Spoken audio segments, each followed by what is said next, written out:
The envelope trembled in Margaret Oakes's hands as she stood on the dusty platform of White Pine, Nevada, watching the train disappear into the desert horizon without delivering the man who had promised to come 6 months ago.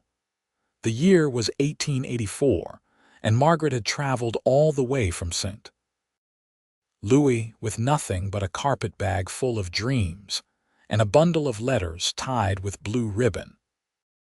Each letter from Thomas Whitmore had painted pictures of a life together in the Nevada territory, of a ranch he was building with his own 2 hands, of sunsets over sage-covered hills, and a future bright enough to eclipse her past as a schoolteacher in a city that had grown too crowded and too cold. But Thomas had not come to meet her. Not today. Not last week when she had sent the telegram announcing her arrival. Not ever. She was beginning to suspect with a sinking feeling that made her throat tight. The platform emptied quickly. White Pine was not a large town, just a scattering of buildings that had sprung up after silver was discovered in the mountains. The main street stretched before her, lined with false-fronted structures that looked like stage props against the vast Nevada sky. A hot wind kicked up dust devils that danced between the general store and the saloon.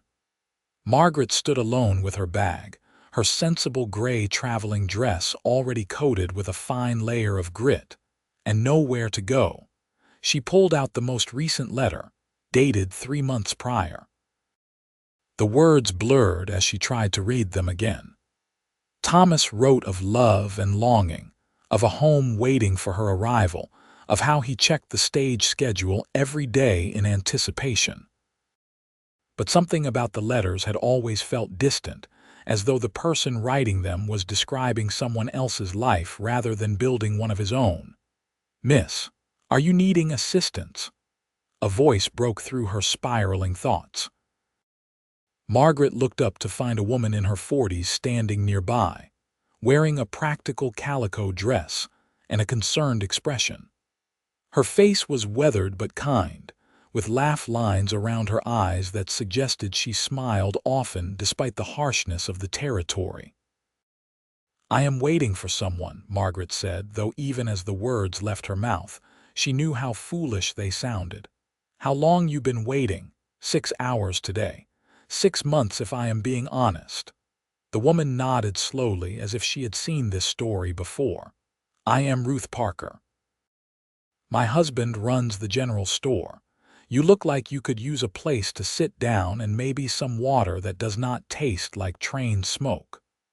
Margaret followed Ruth across the dusty street, grateful for the kindness of a stranger. The general store was dim and cool inside, crowded with barrels of flour and sugar, shelves lined with canned goods, coils of rope hanging from the ceiling, and the earthy smell of coffee beans.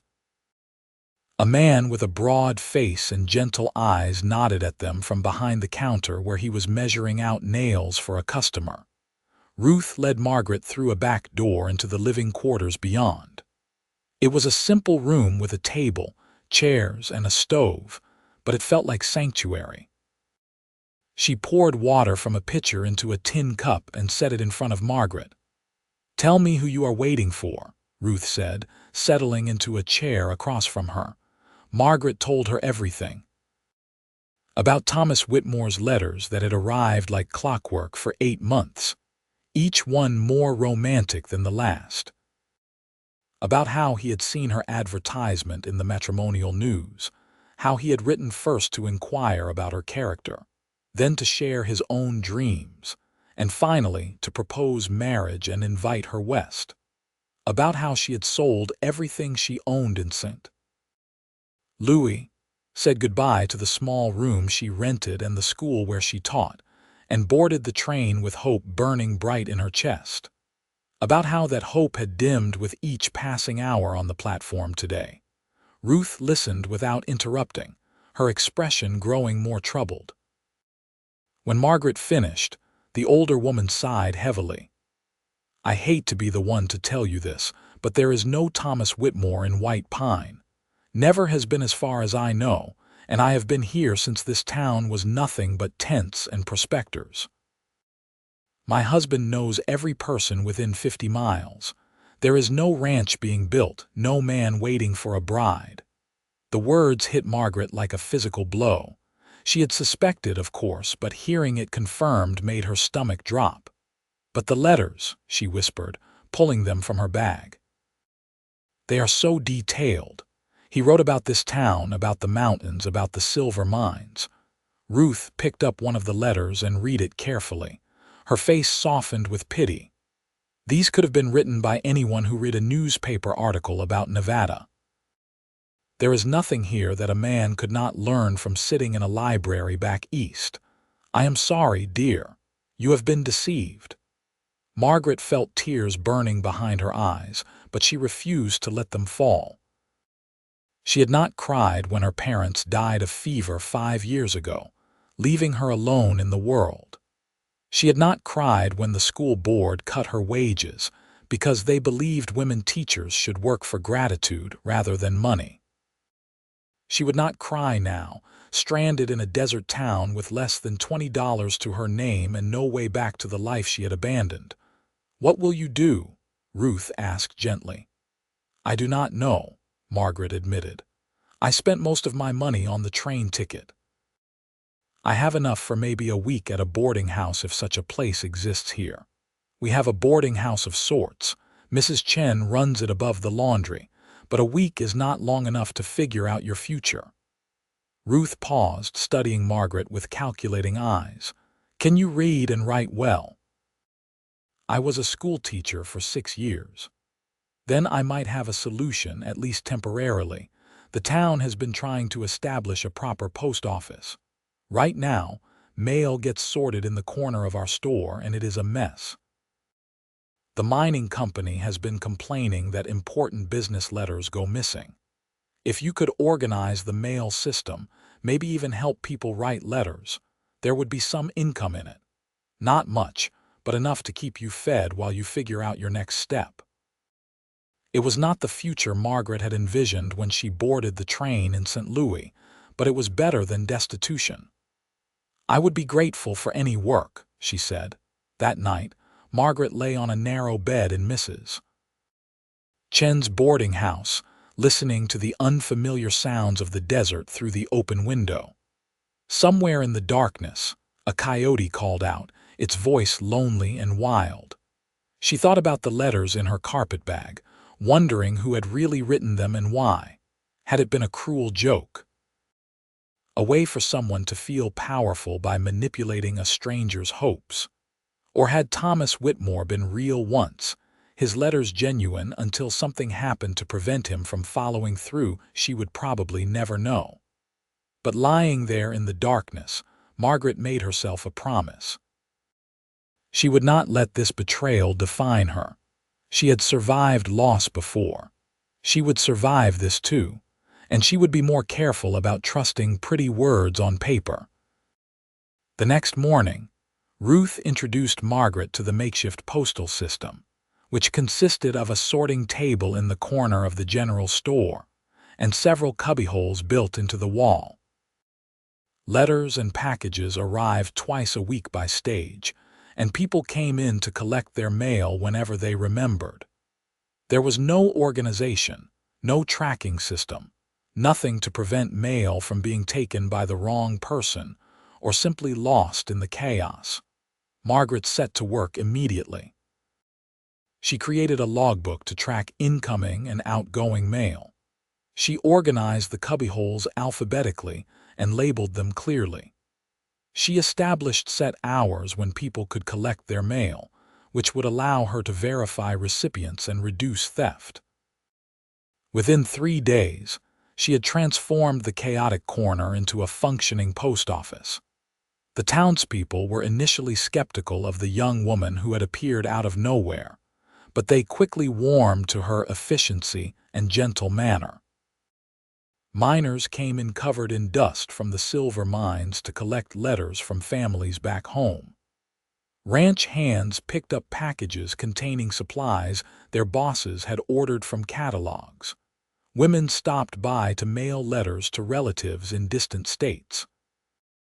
And some people came to ask for help with writing. The first was an old prospector named Charlie who wanted to write to his daughter in California, but had never learned his letters properly. Margaret sat with him at the sorting table and helped him compose a message, her pen flying across the paper as he spoke haltingly about missing his grandchildren and regretting the years he had spent chasing silver instead of being with family. "You made me sound smart," Charlie said wonderingly when she read the letter back to him, "like I have sense." "I only wrote what you told me," Margaret replied. "The words are yours, but they were not really." She had taken his rough speech and shaped it into something more eloquent, had found the emotion beneath his stumbling phrases and given it grace on the page. When Charlie received a reply from his daughter 3 weeks later, full of forgiveness and love, he told everyone in town about the miracle worker at the post office who could make your heart speak through letters.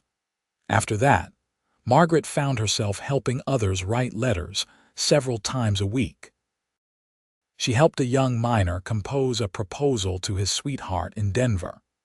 She wrote letters for shopkeepers placing orders with suppliers, making sure the language was clear and professional. She even helped some of the women write to their families, adding little flourishes that made ordinary news sound warm and connected. It was during this work that Margaret began to understand the power of letters, both for good and for ill. Words on paper could build bridges between lonely hearts or construct elaborate lies. They could carry truth across vast distances or disguise deception in romantic language. She thought often about Thomas Whitmore's letters, analyzing them with her new understanding, seeing how the writer had used beautiful phrases to create an illusion without ever promising anything concrete enough to be legally binding. Whoever had written those letters had understood the hunger for connection that drove people to take desperate chances. They had understood her, Margaret realized. They had read her advertisement, seen between the lines to the loneliness of a woman alone in the world, and had crafted exactly the kind of correspondence that would appeal to her educated mind and yearning heart. It made her angry. But it also made her determined never to let words deceive her again. 2 months after her arrival in White Pine, Margaret was sorting through a new delivery of mail when a man walked into the store whom she had not seen before. He was tall and lean, with sun-darkened skin and light brown hair that curled slightly at the collar of his work shirt. His face was weather-beaten but striking, with gray eyes that seemed to take in everything without judgment. He moved with the easy grace of someone comfortable in his own body, and there was something quiet about him, a sense of stillness that made him stand out in a town full of loud miners and boisterous prospectors. "Excuse me," he said, his voice low and polite. "I am looking for Margaret Oakes. I was told she runs the post office now." Margaret looked up from the letters she was sorting, immediately wary. She had learned to be cautious about men asking for her by name. "I am Margaret Oakes. My name is Robert Vaughn. I have a ranch about 10 miles north of town. I received notice that I have a package waiting, but I have been away for the past month and could not collect it." She checked her logbook, finding his name easily. "Yes, it arrived 5 weeks ago. I will get it for you." The package was heavy, and Robert stepped forward to take it from her hands before she could struggle with the weight. "Thank you for keeping track of it. I heard you have organized the mail system here. The mining company supervisor was singing your praises at the saloon last night." "I only did what needed doing," Margaret said, uncomfortable with the compliment. Robert nodded, studying her face with those quiet gray eyes. "That is more than most people manage. I also heard you help people write letters." "I do when asked.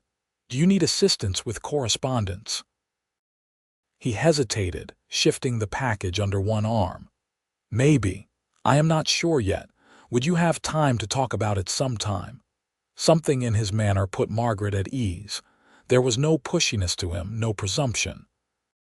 He asked rather than demanded, and he seemed genuinely uncertain rather than falsely modest. I am here most mornings. You could come by before the afternoon rush if you want to discuss it. I will do that. Thank you, Miss Oakes. He touched the brim of his hat and left, moving with that same quiet grace. Ruth, who had been stocking shelves nearby, came over as soon as he was gone. That is Robert Vaughn. Good man. Honest. Keeps to himself mostly, but he is fair in his dealings and does not cause trouble. Lost his parents to cholera when he was young, has been running the family ranch by himself for the past 5 years. He does well enough, though it is hard country for ranching. Why are you telling me this? Margaret asked, though she already knew. Because I saw how he looked at you. And I saw that you did not flinch away from him like you do with some of the other men who come in here. Ruth smiled gently. Not all men are like whoever wrote those false letters to you.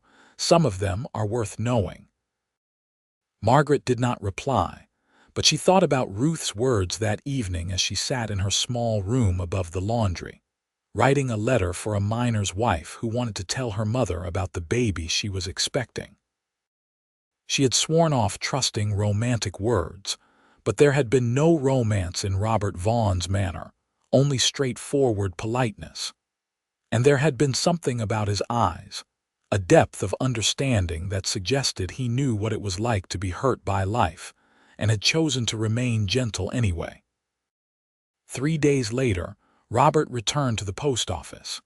It was a quiet morning, and Margaret was alone at the sorting table, working on organizing a shipment of letters that had arrived in poor condition, their addresses smudged by rain. Miss Oakes, Robert said, approaching the table. Do you have a few minutes? Yes, of course. What can I help you with? He removed his hat, holding it in his hands like a man entering a church. I need to write a letter to my sister in Oregon. We have been estranged for 3 years since our father died. There were disagreements about the ranch, about money, about things I cannot even remember now that they seem foolish. I heard she got married last year, and I want to reach out, but I do not know how to say what needs saying. Margaret gestured to the chair across from her. Sit down and tell me about your sister. Tell me what you want her to know. Robert sat, his large frame making the small chair look fragile. He was quiet for a long moment, and Margaret did not rush him. She had learned that some people needed time to find their words. Her name is Sarah, he finally said. She is 2 years older than me. When we were children, she looked after me when our parents were busy with the ranch. She taught me to ride before I was old enough for my feet to reach the stirrups. She used to make up stories to tell me at night when I was scared of the dark. His voice was soft with memory. After our parents died, we should have held together, but instead we tore apart. She wanted to sell the ranch, move to the city. I wanted to keep it, honor what our parents built. We both said cruel things. And now, Margaret asked gently. Now I understand that she was grieving and scared just like I was. We were both so young. I was barely 23 and she was 25 with no husband and no prospects in this territory. Of course she wanted to leave. I should have understood that, should have tried to help her instead of just fighting to keep the land. He looked at Margaret directly. I want to tell her I am sorry. I want to tell her I miss her. I want to know about her life now, about her husband, about whether she is happy. But I do not want to sound like I am making excuses or asking her to come back or wanting anything from her except maybe forgiveness. Margaret picked up her pen. Those are good words already. Let me help you put them on paper so she can hear your heart. They worked together for over an hour. Margaret would write a few sentences, then read them back to Robert, asking if they sounded like him, like what he really meant to say. He would nod or shake his head, offer different phrases, struggled to articulate feelings he had kept locked inside for years. Slowly, the letter took shape. It was one of the most honest pieces of correspondence Margaret had ever helped compose. There was no pretense in it, no attempt to sound more educated or eloquent than Robert naturally was. It was simply a younger brother reaching out to his older sister with humility and love. When they finished, Robert read the letter through one more time. His eyes were bright with emotion. "This is exactly right. You have a gift, Miss Oakes. You understand people." "I understand words," Margaret corrected. "You provided the feelings." "Will you help me write to her regularly if she responds? I will pay you, of course." "You do not need to pay me. This is what I do for people in the community." "Then I will trade something else." "Do you ride?" The question surprised Margaret. "I used to back in St. Louis. But I have not been on a horse in years." "The ranch is beautiful this time of year. The high country is still green, and the aspens are starting to turn gold.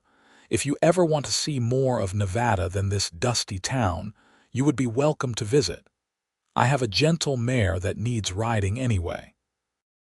"She is getting lazy without enough work." Margaret hesitated. She had been careful not to let any man get close since her arrival in White Pine, but there was something about Robert that felt safe. Maybe it was the fact that he was asking her to help him reconnect with his sister, rather than trying to impress her with romantic words. Maybe it was the straightforward way he spoke, without manipulation or hidden meanings. Or maybe it was simply that she was tired of being afraid. "I would like that," she said. "Sunday afternoons are quiet here. I could spare a few hours then." Robert smiled, and it transformed his weathered face into something younger and more open. "Sunday afternoon it is. I will bring the mare to town and we can ride out from here." After he left, Margaret sat at the sorting table for a long time, looking at the letter she had helped him write. It struck her that this was the opposite of what had been done to her. Robert had come asking for help to send truth across distance, to build a real connection rather than a false one. He wanted to use words to heal rather than to deceive. Maybe, she thought, she had been wrong to distrust all words on paper. Maybe it was not the medium that mattered but the heart of the person sending the message. Sunday came bright and clear, with the September sky stretched overhead like blue silk. Robert arrived at noon with 2 horses, just as he had promised. The mare was a pretty chestnut with a white blaze on her face and gentle eyes. Margaret had borrowed riding clothes from Ruth, and though she felt self-conscious at first, the moment she swung into the saddle, muscle memory took over and she felt steady. They rode north out of town, following a trail that wound through sagebrush and juniper toward the distant mountains. Robert kept the pace easy, pointing out landmarks and telling her about the country. He spoke about the ranch, about the challenges of raising cattle in such dry terrain, about his hopes to build up the herd over the next few years. His words painted pictures, but unlike Thomas Whitmore's letters, these pictures were grounded in reality. Robert did not romanticize the life. He talked about the hard work, the setbacks, the loneliness of running a ranch alone. "Why do you stay?" Margaret asked after a while. "If it is so difficult, why not sell and do something easier?" Robert considered the question as they rode. "Because it is mine," he said finally.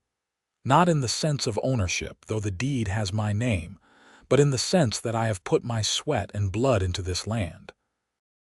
I know every water source, every sheltered valley, every dangerous wash that floods in spring. This place is part of me now.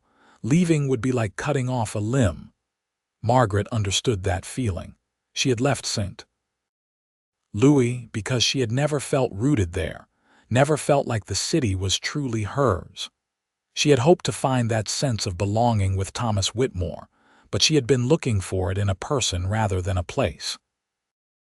Now, looking out at the vast Nevada landscape with its subtle beauty and harsh honesty, She wondered if she might be finding it here instead. The ranch house came into view after an hour of riding. It was a simple structure, built of logs and stone, nestled in a valley with a creek running through it. There were corrals and a barn, all well maintained but showing the wear of hard use. Mountains rose behind it, their peaks still holding patches of snow even in September. "It is not fancy," Robert said, and Margaret heard defensiveness in his voice as though he expected her to be disappointed. "It is beautiful," she said honestly. "It looks like a home." Something in Robert's expression softened. He helped her down from the mare, his hands strong and careful at her waist. For a moment they stood close together, and Margaret was acutely aware of his height, the breadth of his shoulders, the way he smelled of soap and leather and sun-warmed cotton. Then he stepped back, giving her space. "I will make coffee," he said, "and I have biscuits if you are hungry." The inside of the house was as simple as the outside, but it was clean and comfortable. There was a main room with a stone fireplace, a kitchen area with a cast iron stove, and two smaller rooms that she assumed were bedrooms. The furniture was handmade but sturdy, and there were little touches that spoke of someone who cared about his surroundings. Wildflowers in a jar on the table, books stacked neatly on a shelf, a quilt draped over the back of a chair that looked like it had been sewn with skill and patience. "Did you make the quilt?" Margaret asked. Robert looked embarrassed. "My mother made it. I cannot bring myself to put it away even though it is getting worn." They sat at the table and drank strong coffee while Robert told her more about the ranch. He talked about his cattle, his plans to build a better irrigation system for the garden, his hope to eventually get some breeding stock that could handle the climate better. His words were careful, and Margaret realized he was trying to impress her but did not know how, so he was simply being honest about his life. "Tell me about St. Louis," he said after a while. "What was it like being a teacher there?" Margaret described her life in the city. The small schoolroom with its rows of desks and the smell of chalk dust. The children she had taught, some eager to learn and others resentful of every moment spent away from helping their families. The way the city had been growing so fast, new buildings going up every month, immigrants arriving by the thousands, everything changing too quickly to feel stable or safe. "I thought I wanted excitement and progress," she said. "But I think what I really wanted was to matter to someone. In the city, you can know 100 people and still be completely alone. No one sees you. You are just another face in the crowd." "Is it better here?" Robert asked quietly. Margaret met his eyes across the table. "Yes," she said. "Here people see me. When I walk down the street, they nod and say my name. When I help someone write a letter, I know it makes a difference in their life. I exist here in a way I never did in St. Louis." "I am glad you stayed," Robert said. "Even though the reason you came was built on lies, I am glad you decided to stay anyway." It was the first time anyone had directly acknowledged what had happened to her, and Margaret was surprised to find it did not hurt as much as she expected. "I am glad too," she said. They rode back to town in the long afternoon light, taking their time, talking about everything and nothing. Robert told her about growing up on the ranch, about learning to break horses from his father, about the year there had been so little rain that they thought they would lose everything. Margaret told him about her parents, about the fever that had taken them within days of each other, about feeling unmoored in the world afterward. When they reached White Pine, Robert helped her down from the mare again. This time, his hands lingered just a moment longer at her waist. "Can I call on you again?" he asked. "Maybe take you riding next Sunday too?" "Yes," Margaret said, surprised by how much she meant it. "I would like that." The weeks that followed fell into a pattern. Sunday afternoons, Robert would come to town and they would ride out to the ranch or into the surrounding country. During the week, Margaret ran the post office, helped people with their letters, and slowly built a life in White Pine. She made friends among the townspeople. She joined the ladies' auxiliary that was trying to establish a proper school. She even began teaching a few children to read in the evenings, holding informal classes in the back room of the general store. And Robert's sister wrote back. He brought the letter to Margaret with shaking hands, almost afraid to open it. Together, they read Sarah's response. It was full of tears and regret and forgiveness. She wrote about her husband, a shopkeeper in Portland who treated her with kindness and respect. She wrote about being pregnant with her first child and wishing their parents were alive to see their grandchild. She wrote that she had never stopped missing her little brother and had been waiting for years for him to reach out. "She forgave me," Robert said, his voice thick with emotion. "After everything I said, everything I did wrong, she forgave me." Margaret touched his hand across the table. "She loves you. That is what people who love each other do." Robert turned his hand over, capturing hers. "Will you help me write back to her? I want to tell her about the ranch, about what I have been doing, and I want to tell her about you." Margaret's heart skipped. "About me? If that is all right. I want her to know that I have met someone who matters to me, someone who has helped me find my words again." His thumb traced patterns on the back of her hand. "Someone I am falling in love with." The words hung in the air between them, more powerful than any of the elegant phrases Thomas Whitmore had sent from his false life. These words were simple and true, spoken face to face instead of hidden behind paper and distance. "I think I am falling in love with you too," Margaret whispered. Robert stood and came around the table, pulling her gently to her feet. He cupped her face in his work-roughened hands, his gray eyes searching hers. "I know you were hurt by a man who hid behind pretty letters. I am not good with fancy words. I can only promise you truth. I can only offer you what is real." "That is all I want," Margaret said. "That is everything I need." He kissed her then, soft and careful, as though she was something precious that might break. Margaret leaned into him, feeling the solid strength of his body, the honesty of his touch. This was nothing like the fantasy she had built from Thomas Whitmore's letters. This was real and immediate and imperfect and completely right.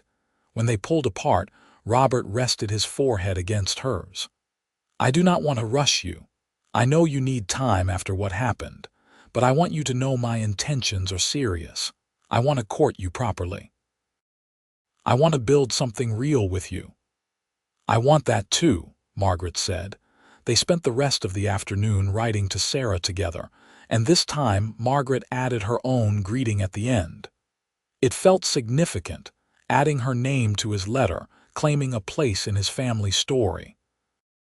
When they finished, Robert sealed the envelope and held it for a moment. "This letter is going to change things," he said. "Once Sarah knows about you, she will want to meet you. She will probably come visit next summer after the baby is born. She will have opinions about us, about whether I am courting you correctly." He smiled. "She can be fierce when it comes to protecting people she cares about." "I am not afraid of your sister's opinions," Margaret said. "And I think it will be good for you to have family here again, even if just for a visit." As autumn deepened into winter, Margaret and Robert's courtship became the talk of White Pine. People watched them walk together after church on Sundays. They noticed how Robert would find excuses to come to town during the week, picking up supplies he did not really need just to spend a few minutes talking to Margaret at the post office. They saw how Margaret's face would light up whenever he walked through the door. Ruth was delighted, claiming credit for bringing them together even though she had done nothing more than tell Margaret that Robert was a good man. The other women in town were more cautious, worried that Margaret was setting herself up for heartbreak again. But as the weeks passed and Robert's devotion never wavered, even the skeptics began to soften. In November, the first snow fell, blanketing white pine in white and making the world seem hushed and new. Robert came to town early that morning before Margaret had opened the post office and knocked on the door of the boarding house. Mrs. Chen answered, looking stern. "It is early for calling, Mr. Vaughn. I know, and I apologize. But I wanted to ask Miss Oakes something, and I thought it would be better to ask when we could speak privately." Mrs. Chen studied him for a long moment, then nodded. "Wait in the parlor, I will get her." Margaret came down a few minutes later, her hair still loosely braided from sleep, wearing a simple day dress. She looked young and uncertain, and Robert felt his heart swell with tenderness. "Is something wrong?" she asked. "No, nothing is wrong. I just wanted to talk to you without the whole town watching." He took her hand and led her to sit on the small sofa in the parlor. Mrs. Chen had discreetly disappeared, though Robert suspected she was listening from the next room. "Margaret," he began, then stopped, struggling for words. Finally, he just said it plainly. "I want to marry you. I know we have only been courting for a few months, and I know you came out here once before because of a proposal that turned out to be false. So I understand if you need more time, but I wanted you to know my heart. I love you. I want to spend my life with you. I want you to share the ranch with me to build a real future together." Margaret's eyes filled with tears, but she was smiling. "Are you proposing to me? I suppose I am, though I am doing it badly. I should have prepared a speech. I should have done this somewhere more romantic than Mrs. Chen's parlor." He squeezed her hand. "I am sorry, you deserve better than this." "No," Margaret said, her voice fierce. "This is perfect. This is real. You are here in front of me, saying these words to my face, not hiding behind paper and distance. You are offering me truth, Robert. That is the most romantic thing anyone has ever given me." "Is that a yes?" he asked, hardly daring to hope. "Yes," she said, laughing and crying at the same time. "Yes, I will marry you.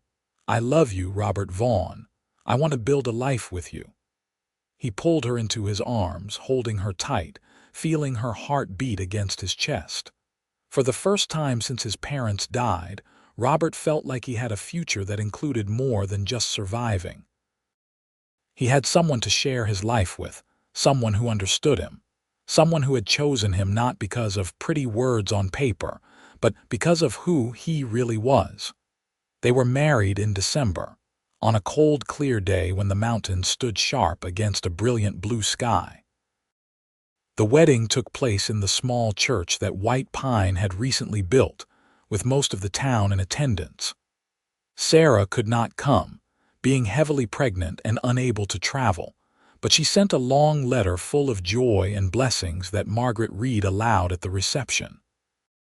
Ruth and her husband hosted the reception at the general store, clearing space between the flower barrels and stringing up decorations. There was music and dancing, food brought by neighbors, and toasts wishing the couple happiness. Margaret wore a simple cream-colored dress that one of the ladies in town had helped her sew, and Robert wore his best suit, which he had owned since his father's funeral, but had never expected to wear for such a happy occasion. When they cut the cake, Margaret looked around at all the faces gathered to celebrate with them. These were people who had welcomed her when she arrived as a stranger, who had given her work and friendship and a place to belong. She thought about the letters she had carried from a man who never came, letters full of beautiful lies. And she thought about how Robert had given her the words she deserved instead, words of truth and commitment and real love. "What are you thinking?" Robert asked, his arm around her waist. "I am thinking that I am exactly where I am supposed to be," Margaret said. "I am thinking that sometimes the best things come from the worst beginnings." They spent their first night as husband and wife at the ranch. Robert had spent the previous week preparing the house, cleaning every corner, bringing in firewood, stocking the kitchen with supplies. He had even added curtains to the bedroom window, simple muslin panels that Margaret recognized as having been sewn with unpracticed hands. "You made these?" she asked, touching the uneven stitches. "I tried. I am not good at sewing, but I wanted you to have some privacy." He looked embarrassed. "I know the house is not fancy. I know you probably imagined something different when you thought about getting married." Margaret turned to face him, placing her hands on his chest. "I did imagine something different. I imagined a house built on lies, a marriage to a man who did not exist. What you have given me is so much better. This house is real. You are real. Our life together will be real. That is all I ever wanted." He kissed her then, deep and long, and carried her to the bed he had made up with fresh linens. They came together with tenderness and passion, building their marriage on truth and touch instead of false promises.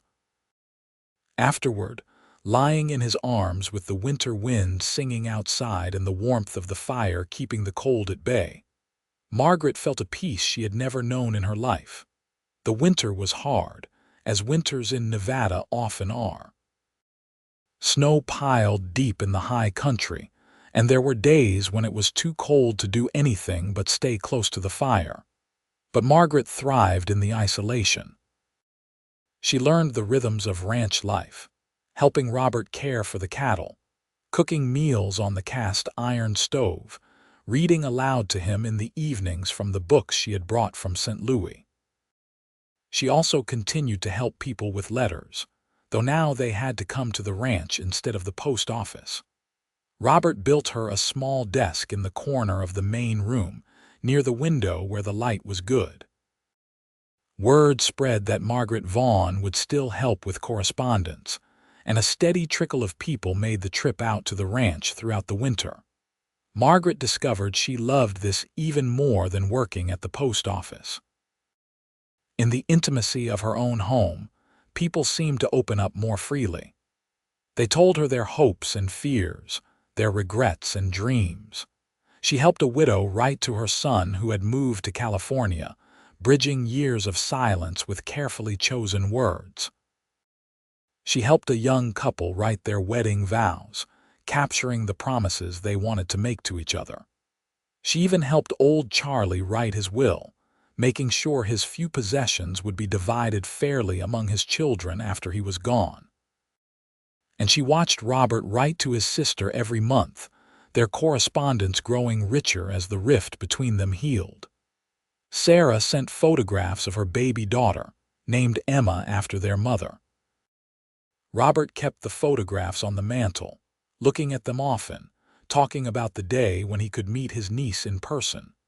Spring came late but glorious, transforming the brown landscape into a tapestry of wildflowers and new grass. The cattle grew fat, the creek ran high with snowmelt, and Margaret discovered she was pregnant. She told Robert one evening in April, after they had finished supper and were sitting on the porch watching the sunset paint the mountains gold and pink.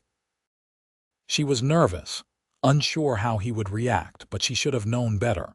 His face went through a dozen emotions in the space of seconds: surprise, wonder, joy, fear, and then a fierce protectiveness that made her eyes sting with tears. "Are you sure?" he asked, his hand covering hers on her still flat belly.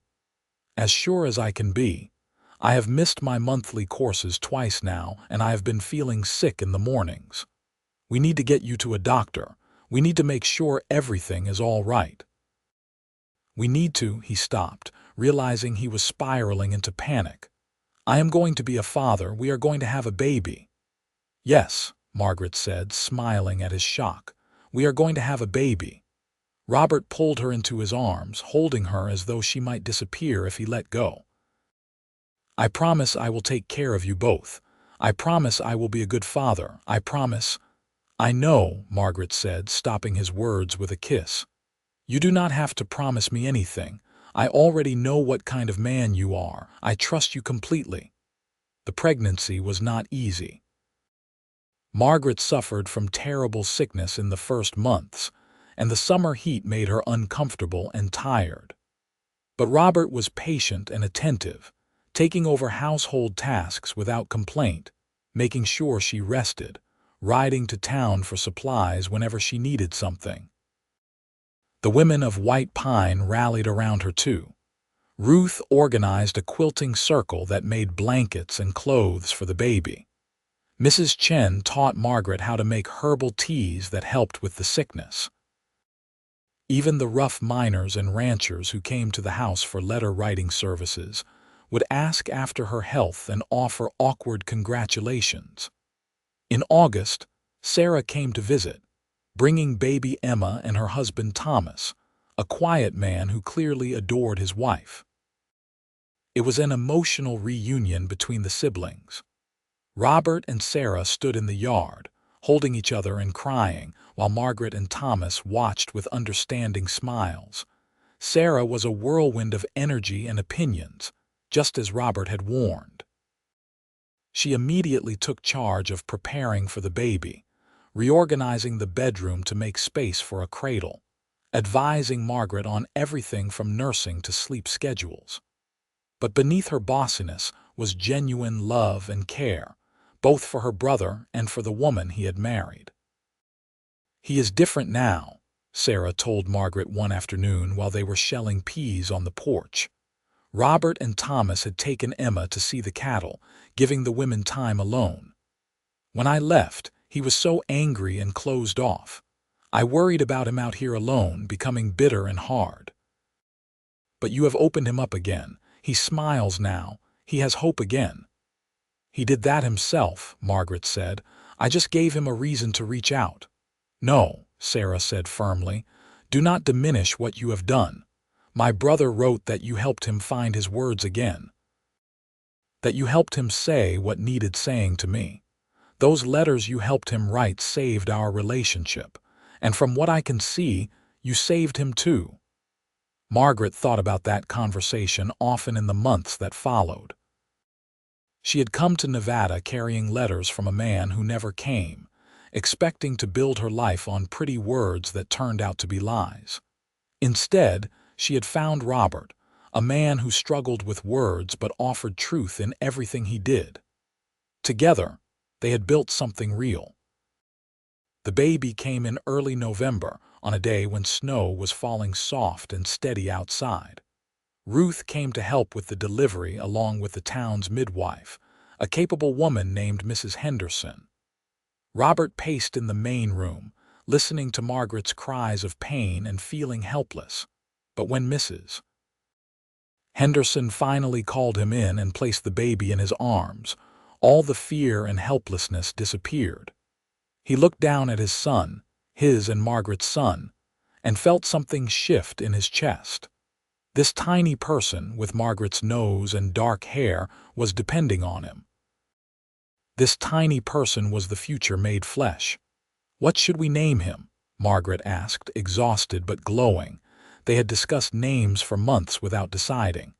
But looking at his son, Robert suddenly knew. "William, after your father, if that is all right with you." Margaret's eyes filled with tears. "That is perfect." William Vaughn was an easy baby, content to nurse and sleep and watch the world with solemn dark eyes. He grew through that winter, getting bigger and stronger, bringing new life and noise to the ranch house. Robert proved to be a devoted father, getting up in the night to bring the baby to Margaret, singing off-key lullabies, carrying William around the ranch strapped to his chest in a sling Margaret had sewn. And Margaret continued her work with letters, now with a baby on her hip or sleeping in a basket beside her desk. She helped people find words for love and loss, for business and family, for all the small and large moments of life that required communication across distance. She thought sometimes about the letters she had carried from Thomas Whitmore, wondering again who had really written them and why. But the wondering held no bitterness anymore. Those false letters had brought her to Nevada, had brought her to White Pine, had brought her eventually to Robert. In a strange way, she was grateful for them. 2 years passed, then 3. The ranch prospered. Robert bought more cattle and expanded the grazing land. Margaret's letter writing service became well known throughout the region, and people came from towns 50 miles away to ask for her help. They had another child, a daughter they named Rose, who had Robert's gray eyes and a fierce temperament that made them both laugh. Sarah and Thomas visited every summer, bringing Emma and eventually another baby, a son named Peter. The cousins played together in the yard while the adults sat on the porch, talking and laughing, building the kind of family connections that Margaret had longed for during her years alone in St. Louis. The post office in White Pine eventually got an official postmaster appointed by the government, but he came to the ranch to ask Margaret's advice on setting up the system. She gave it freely, showing him the logbooks and tracking methods she had developed, pleased that her work would continue even though she no longer ran the office herself. One summer evening when William was 5 and Rose was 2, Margaret sat on the porch with Robert, watching their children play in the fading light. William was teaching Rose how to catch frogs in the creek, both of them muddy and delighted. "You ever think about those letters?" Robert asked. He rarely brought up her past, but sometimes he would ask, as though needing to understand how they had arrived at their present happiness. "Sometimes," Margaret admitted. "I used to be angry about them. They felt like such a betrayal, but now I see them differently." "How so?" "Those letters promised me a life that did not exist. They promised me romance and adventure and a future. The man who wrote them, whoever he was, probably thought he was giving me something beautiful, and in a way, he did. Those letters gave me the courage to leave St. Louis. They gave me the courage to take a chance on the unknown. Without them, I never would have come to Nevada. I never would have met you." Robert took her hand. "So you think there was some purpose to it? Some reason you were deceived?" "No," Margaret said slowly. "I do not think the deception itself had purpose. Whoever wrote those letters and sent them under false pretenses did something wrong. But I think good can come from wrong beginnings. I think people can take pain and transform it into something better." She looked at her husband, this quiet man who had given her everything the false letters had promised, and so much more. "You gave me the words I deserved, Robert. You gave me truth instead of pretty lies. You gave me a real life instead of a fantasy. That is worth more than any romantic letter could ever be." "I love you," Robert said, simple and true. "I love you too." The years continued to pass. William grew tall and serious, showing an early talent for working with horses. Rose grew into a bright, curious child who asked endless questions and followed her mother everywhere. Margaret taught them both to read and write, giving them the gift of words that had shaped her own life. The ranch continued to prosper. Robert built additions onto the house as the family grew, adding more bedrooms and a proper study for Margaret's letter-writing work.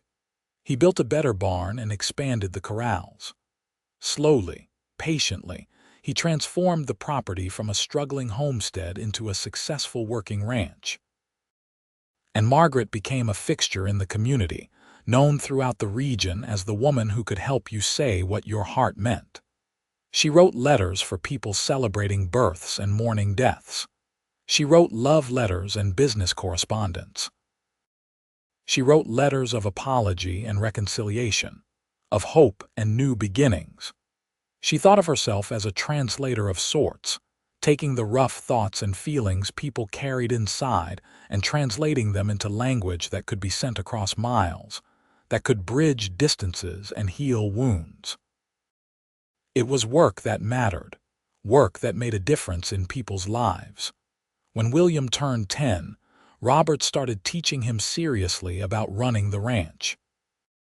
He would take the boy out for days at a time, checking on cattle in the high country, teaching him to read the weather and the land, passing on all the knowledge his own father had given him. Margaret would watch them ride out together, her heart full of pride and a bittersweet awareness that her son was growing up. Rose, at 7, had no interest in cattle but loved helping her mother with letters. She would sit at Margaret's desk, practicing her penmanship, listening to the stories people told when they came asking for help with correspondence. She had her father's quiet attentiveness and her mother's love of words, a combination that Margaret suspected would serve her well in life. On their 10th wedding anniversary, Robert surprised Margaret with a gift. It was a book, beautifully bound in leather with blank pages waiting to be filled. "What is this for?" she asked, running her fingers over the smooth cover. "I thought you could write down some of the stories you hear. The letters you help people write, they are important, but they belong to other people. I thought maybe you should tell your own story too, our story. How we met, how we fell in love, how we built this life together." Margaret opened the book, looking at the empty pages. "I would not know where to start." "Start with the day you arrived in White Pine," Robert suggested. "Start with carrying those letters from a man who never came." So she did. Over the following months and years, whenever she had spare moments, Margaret would write in the book. She told the story of her journey west, of the betrayal that had brought her to Nevada, of finding work at the post office and purpose in helping others with their words. She wrote about meeting Robert, about their courtship, about learning to trust again after being deceived. She wrote about their wedding, about the ranch, about the birth of their children. She wrote about the community they had built, the friends they had made, the life they had created together from truth and hard work and love. And she wrote about the power of words, both to harm and to heal. She wrote about how letters could build bridges or create false worlds. She wrote about the responsibility that came with helping people communicate, with being the vessel through which hearts spoke across distance. The book filled slowly, year by year, becoming a record not just of their family but of a time and place. Margaret wrote about the changes she saw in White Pine as it grew from a rough mining town into a more settled community. She wrote about the people who passed through and the ones who stayed. She wrote about the harsh beauty of the Nevada landscape and the strength required to thrive in such unforgiving country. When William turned 18, he told his parents he wanted to stay on the ranch, to work it alongside his father and eventually take it over. Robert could barely speak for the emotion of having his son choose the life he had chosen, choose to honor the land and the legacy their family had built. Rose, at 15, surprised them by saying she wanted to go to college in California, to study literature and maybe become a teacher like her mother had been. It was expensive and would take her far from home, but Margaret and Robert supported her dream. They had built the ranch into something successful enough that they could afford to give their children choices. Sarah and Thomas had moved back to Nevada by then, buying a shop in Carson City. The siblings saw each other often, their children growing up close despite the miles between ranches. Emma, now a young woman, often came to stay at the ranch, helping Margaret with her letter-writing work and learning the trade.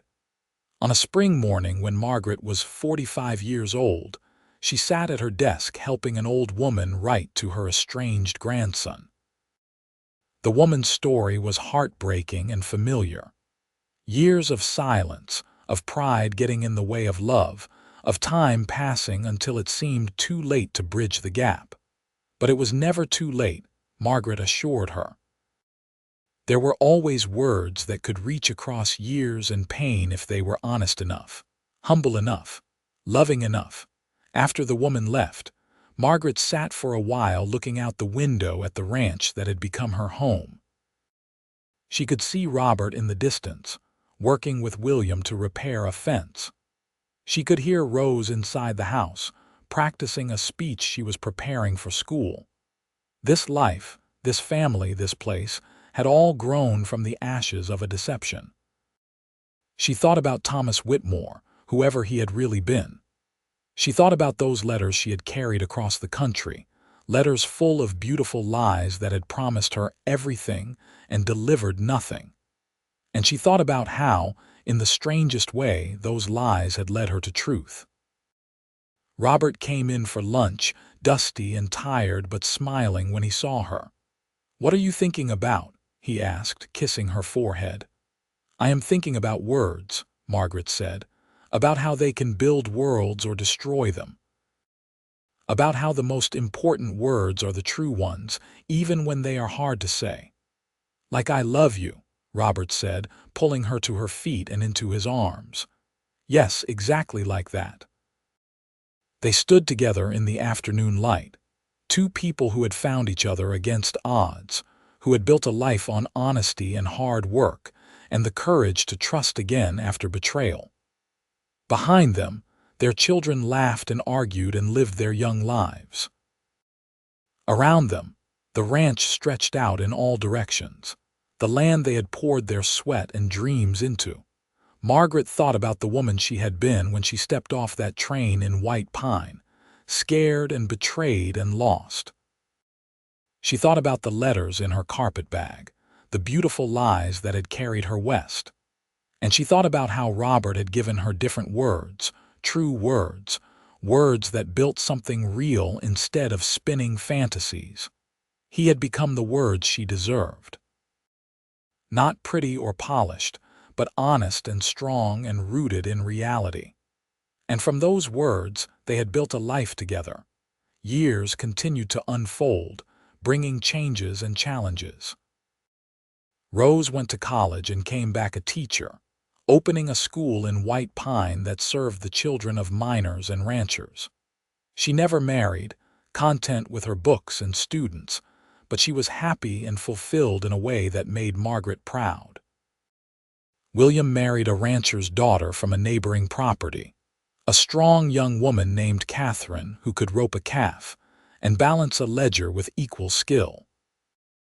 They gave Robert and Margaret 4 grandchildren who ran wild on the ranch, learning to ride before they could read, growing up with dirt under their fingernails and sun on their faces. Robert's hair turned silver and his face grew more weathered, but he never stopped working the land he loved. He and William ran the ranch together, expanding it until it was one of the most successful in the territory. Nevada achieved statehood, and White Pine grew from a rough mining camp into a proper town with schools and churches and paved streets. Through it all, Margaret continued her work with letters. Even as her hair grayed and her hands grew stiff with age, people still came to ask for her help putting their hearts into words.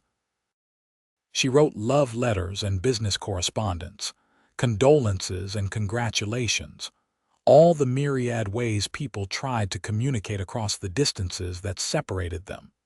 She filled 3 more journals with her writing, documenting their life and times. She wrote about watching her children grow and her grandchildren arrive. She wrote about the satisfactions and sorrows of a long marriage, the way love deepened and changed over decades together. She wrote about grief when Ruth died, when Charlie passed, when others she had known in those early days slipped away. And she wrote about gratitude. Gratitude for the strange path that had brought her west. Gratitude for the community that had welcomed her. Gratitude for Robert, who had shown her that words meant nothing without the actions and truth to back them up. On their 40th wedding anniversary, their children and grandchildren gathered at the ranch for a celebration. Sarah came, now a widow but still fierce and loving. Emma brought her own children, the next generation of the family that had been fractured and then healed. Thomas, Rose's husband of 20 years whom she had eventually met and married, played fiddle while the young people danced. Robert and Margaret sat on the porch watching it all, holding hands as they had for 4 decades.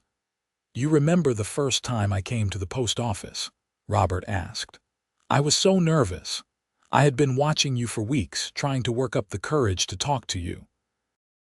I remember thinking you were different from the other men in town," Margaret said. "Quieter, kinder, real.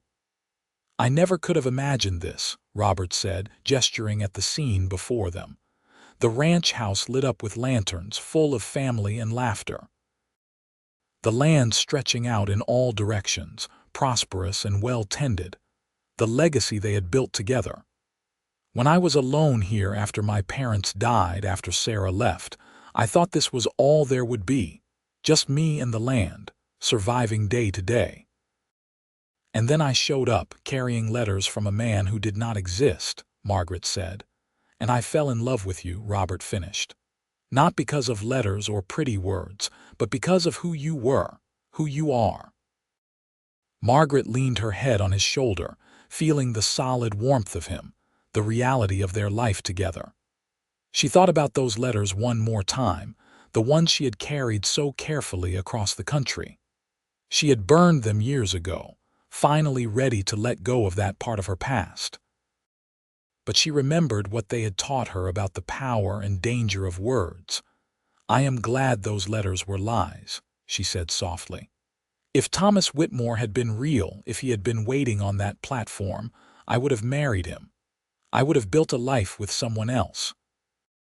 And I never would have known you. I never would have had this." Robert kissed the top of her head.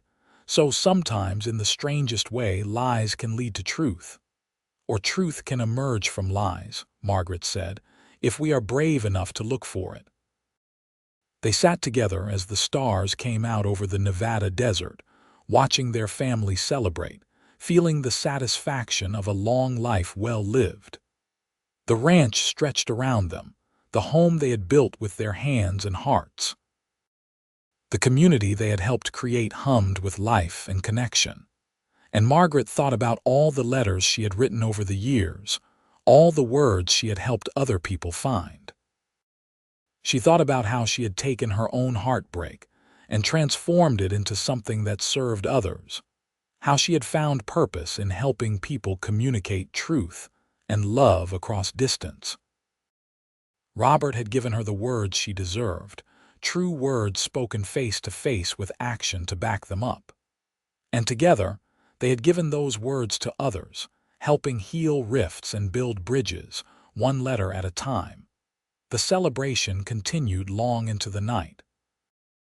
Young William, named after his grandfather, fell asleep in Margaret's arms, his face soft with the trust and innocence of childhood. She held him, breathing in his little boy's smell of sunshine and grass, thinking about the future stretching ahead for him, all the words he would learn and speak and write in his lifetime. "Tell him the story," Rose said, settling beside her mother with her own sleeping child in her arms. "Tell him how you and Papa met. Tell him about the letters." So Margaret did. She told the story she had written in her journals, the story she had lived and learned from. She told about arriving in White Pine with nothing but hope and false promises. She told about learning to trust words again, learning to trust her own heart again. She told about finding love where she least expected it, with a quiet cowboy who struggled to express himself but whose actions spoke louder than any letter ever could. The family listened, even those who had heard the story before. Because it was their story too, the foundation on which all their lives had been built. Without those false letters, without Margaret's courage to start over after betrayal, none of them would exist. The ranch, the family, the legacy, all of it had grown from that strange beginning. When Margaret finished, there was a long moment of comfortable silence. Then Robert spoke, his voice carrying across the porch to all their gathered loved ones. "The thing about words is that they are only as good as the person speaking them. You can write the prettiest letter in the world, make promises that sound like poetry. But if there is no truth behind them, they are just empty sounds. What matters is matching your words with your actions, making sure what you say and what you do are the same thing." He squeezed Margaret's hand. "Your grandmother taught me that. She helped me find my words, true words, when I needed to heal things with my sister. And she taught me that the most important words are the simplest ones, spoken with honesty and backed up by a lifetime of keeping those promises. William the Younger stirred in Margaret's arms, looking up at her with sleepy eyes. "What promises, Grandma?" "The promise to be there," Margaret said softly. "The promise to tell the truth. The promise to love someone with actions and not just words. Those are the promises that matter." The child nodded solemnly, though he was too young to fully understand. But he would, Margaret knew. He would grow up in a family built on those promises, would learn by watching his parents and grandparents what it meant to match words with deeds. He would learn that love was not about grand gestures or pretty phrases, but about showing up every day, doing the work, being present and true. The celebration wound down as the night grew late. Children were carried to beds prepared throughout the house. Adults lingered on the porch, talking quietly, reluctant to let the evening end. Eventually, everyone settled down, and the ranch house grew quiet except for the familiar sounds of family sleeping under one roof. Robert and Margaret lay in their bed, the same bed they had shared for 40 years, listening to the night sounds through the open window. Somewhere out in the darkness, cattle lowed softly. A breeze rustled through the cottonwoods by the creek. An owl called out, hunting in the moonlight. "Are you happy?" Robert asked, his voice soft in the darkness. "So happy," Margaret replied. "More than I ever dreamed possible when I was that scared young woman on the train platform." "I am glad you came here," Robert said. "Even though the reason was false, I am glad you came. I am glad you stayed. I am glad you gave me a chance." "I am glad you were real," Margaret said. "I am glad you gave me words I could trust." They fell asleep holding hands, the way they had for 40 years, the way they would for whatever years remained to them. Outside, the Nevada night stretched vast and star-filled over the land they loved, the home they had built, the life they had created from truth and hard work and love that was real. Margaret's journals sat on the shelf in her study, 4 volumes now, filled with her careful handwriting. They told the story of a woman who had been deceived by beautiful letters and had found her way to real love instead. They told the story of a community built in harsh territory by people determined to thrive. They told the story of a family that had grown from humble beginnings into something strong and lasting.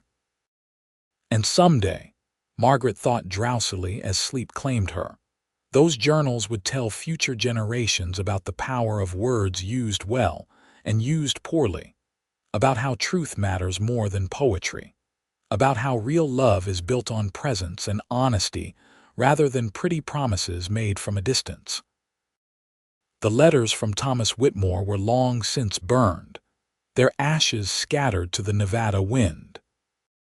But the words Robert had given her, the true words, the real words, those lived on in the family they had built together, in the ranch they had carved from difficult land, in the community they had helped create.